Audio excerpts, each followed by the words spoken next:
Vous l'aurez compris, pour ce premier dimanche du temps de Carême, il est question de tentation.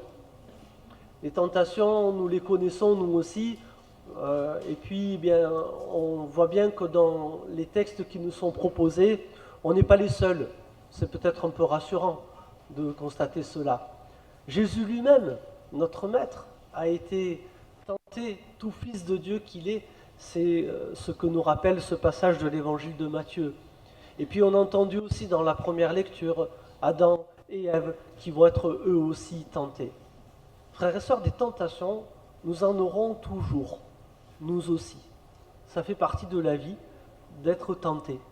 Je dirais, ça fait partie c'est une constante de notre humanité d'avoir des tentations. La manière d'être chrétien, c'est peut-être d'engager une certaine résistance et de ne pas céder à toutes les tentations qui nous sollicitent. Et vous voyez bien autour de nous, elles sont nombreuses, les tentations. On appelle ça publicité maintenant. Et puis sans parler des autres trucs qu'on peut avoir ici ou là sur Internet qui deviennent de plus en plus envahissants. Alors vous voyez, on est tout le temps sollicité, tout le temps sous pression par rapport aux tentations. Il faudrait se retirer sur une île déserte et encore pour ne plus en avoir des tentations. Mais dans le monde qui est le nôtre, elles sont très nombreuses. La question, c'est comment les accueillons-nous, ces tentations, et comment, au milieu de tout cela, nous arrivons à tenir bon. Alors, puisqu'on parle de tentation, quelques repères, si vous voulez bien, pour nous aider à mieux peut-être vivre cet aspect-là de notre humanité et peut-être même de notre spiritualité. Dans l'Évangile, comme dans la première lecture, nous voyons que les tentations viennent d'une entité repérable, identifiée, qu'on appelle le diable. Tremblez, braves gens, le diable va vous tenter, vous aussi. Il n'y a pas toujours besoin de lui. Hein, la publicité, c'est pas forcément le diable. Voilà. Si on va visiter certains sites sur Internet, c'est plus nous qui le faisons que le diable. Enfin bon, peu importe. Quelquefois, le diable, il a bon dos pour nous voyez, déresponsabiliser de nos propres tentations en disant « Oh, c'est pas nous, c'est le diable qui nous tente. » Soyons pas trop prompts à le faire. Le diable, effectivement, ici, le fait, les tentations pour Adam et pour Ève. Et regardez sa stratégie, la manière qu'il fait.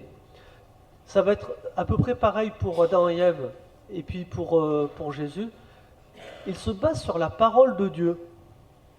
Ainsi, Dieu vous a dit, va-t-il dire à Ève, et puis pour Jésus, il va citer des paroles de l'Écriture. Le psaume 91, entre autres, il donnera pour toi ordre à ses anges, ils te porteront sur leurs mains afin que ton pied ne heurte la pierre. Le diable connaît la parole de Dieu et il s'en sert. Mais regardez comment au passage il a perverti la parole de Dieu. À Ève, qu'est-ce qu'il va lui dire? Ainsi le Seigneur vous a dit de ne pas manger des fruits des arbres. C'est pas ça que Dieu a dit. Vous a rappelé de ce que Dieu il a dit.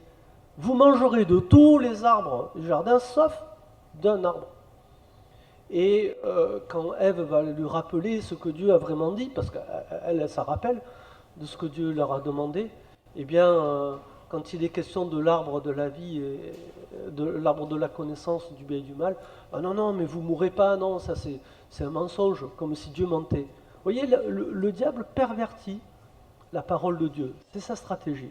Et puis pour Jésus, il essaye de faire un petit peu pareil, avec une autre tactique qu'on peut retrouver chez certaines sectes et chez certains groupes qui a un peu la même stratégie. Vous savez, on isole des petits passages de la parole de Dieu, comme s'il n'y avait que ça dans la Bible. C'est un petit peu ça qu'il fait. Et vous connaissez peut-être des gens qui font un peu comme ça. Là, on prend une parole de Dieu, là, on l'isole de son contexte, on la sort de tout ce qui suit et de tout ce qu'il y a après, et puis on mitraille comme ça des phrases. Hein, y a des gens qui sont devenus spécialistes de ce genre de stratégie. Voilà, c'est un petit peu ce que fait le diable ici pour Jésus. Mais vous avez vu que Jésus, lui, il la connaît aussi bien que le diable, la parole de Dieu. Et d'ailleurs, il va répondre en utilisant lui aussi la parole de Dieu. en utilisant aussi la parole de Dieu, mais avec une parole de Dieu qui a du sens pour lui. Alors la question qu'on pourrait se poser, c'est cette parole de Dieu déjà, est-ce que nous la connaissons? Est-ce que nous avons suffisamment de culture biblique? Est-ce que nous avons suffisamment de culture, de connaissance de la parole de Dieu pour nous aussi, éventuellement, nous reposer sur elle et dans telle ou telle situation pouvoir dire, attends, le Seigneur là, qu'est-ce qu'il me demande? Qu'est-ce qu'il me dit de faire dans telle ou telle occasion quand il y a des trucs qui me bousculent un petit peu? Et ça peut être un bon appui, ça peut être une bonne béquille, la parole de Dieu, de nous recentrer sur cet essentiel de ce que le Seigneur nous demande, et bien pour peut-être ne pas sombrer effectivement dans la tentation. Alors vous savez que dans la prière du Notre Père, hein, on a changé la formule, hein, ça commence à dater un petit peu maintenant. Vous vous rappelez qu'avant, on disait à Dieu, ne nous soumets pas à la tentation. Comme si c'est Dieu qui nous envoyait les tentations. Ce qui est, excusez-moi, une erreur théologique grave. C'est pas Dieu qui tente. On le voit bien, c'est le diable qui tente. Que ce soit dans la première lecture pour Adam, pour Ève, que ce soit au désert pour Jésus, et puis pour Job aussi. Un texte, vous savez, des livres de la sagesse, des livres sapiensaux. Job aussi est tenté par le diable, pas par Dieu. Il est toujours bon de se le rappeler, c'est pas Dieu qui génère les tentations. Les tentations, elles sont là, autour de nous. Le Seigneur, lui, il se tient à nos côtés pour nous aider à y résister. Si on sait accueillir son Esprit Saint, son Esprit de force, alors peut-être que malgré toutes les tentations qui nous entourent, nous pouvons peut-être tenir bon, fidèles à la parole que nous avons reçue. Alors c'est pour ça que nous avons changé cette formule du Notre Père, où l'on dit maintenant, et ne nous laisse pas entrer en tentation. Vous voyez que la demande, elle est différente. On est conscient que des tentations, nous en avons, et nous en aurons toujours, mais on demande à Dieu la force de résister, de tenir, de ne pas entrer dans toutes ces tentations-là qui nous sollicitent quotidiennement. C'est beaucoup plus juste théologiquement comme demande que de dire ne nous soumets pas à la tentation. Voilà, c'est peut-être bon de se rappeler pourquoi on a changé cette formule qui peut-être nous a perturbés pendant un moment, parce qu'on récitait le Notre Père un peu machinalement sans trop réfléchir à ce qu'on disait. Voilà. Donc les tentations, comme je disais, on en aura toujours. Les pères de l'Église qui commentent ce passage d'évangile que nous venons d'écouter vont dire la chose suivante. Regardez, le Christ, il est vainqueur des tentations. Le Christ n'a pas cédé à celui qui pourrait être effrayant, qui pourrait être très fort, le diable. Il va être vainqueur de ces tentations. Et le diable va se décourager et le quitter à la fin du passage.